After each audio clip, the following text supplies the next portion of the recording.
Hello friend, welcome to my SVM technical point channel. तो आज की इस वीडियो में ये बताऊंगा कि अगर आपके मोबाइल में कोई भी सेटिंग इधर उधर हो जाती है तो उसको कैसे सही करेंगे वीवो मोबाइल में। जैसे कि अगर आपके कुछ ऐप ओपन हो रहे हैं और कुछ ऐप ओपन नहीं हो रहे हैं तो ये भी प्रॉब्लम इस चीज़ को करने से, इस स्टेप को फॉलो करने से सही हो जाएगी। तो चलिए हम चलते हैं अपने मोबाइल स्क्रीन पे। ऐसी टेक्निकल वीडियो पाने के लिए आप हमारे चैनल को सब्सक्राइब कर सकते हैं। चलिए मैं अपनी वीडियो शुरू करता हूँ। तो आपको क्या करना है, पहले यहाँ पे सेटिंग ओपन कर लेनी है।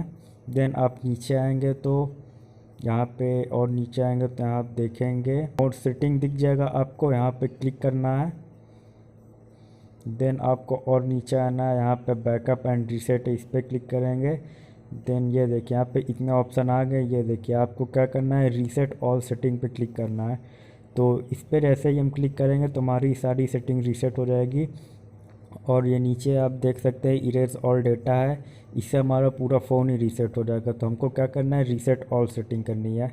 तो अभी मैं अगर इसको रीसेट कर दूंगा तो हमारी वीडियो यहीं पे कट हो जाएगी। तो ये प्रॉब्लम कुछ इस तरीके से सॉल्व होगी। आपको ये स्टेप फॉलो कर रहे हैं। अगर ये करने से भी आपकी ये प्रॉब्लम नहीं सॉल्व होती तो मैं अपनी इंस्टाग्राम की लिंक नीचे डिस्क्रिप्शन में और ऊपर स्क्रीन में दे दूँगा, आप वहाँ पे मुझे फॉलो करके पूछ सकते हो। Thank you for watching this video. Please like share and subscribe my SVM technical point YouTube channel. Thank you.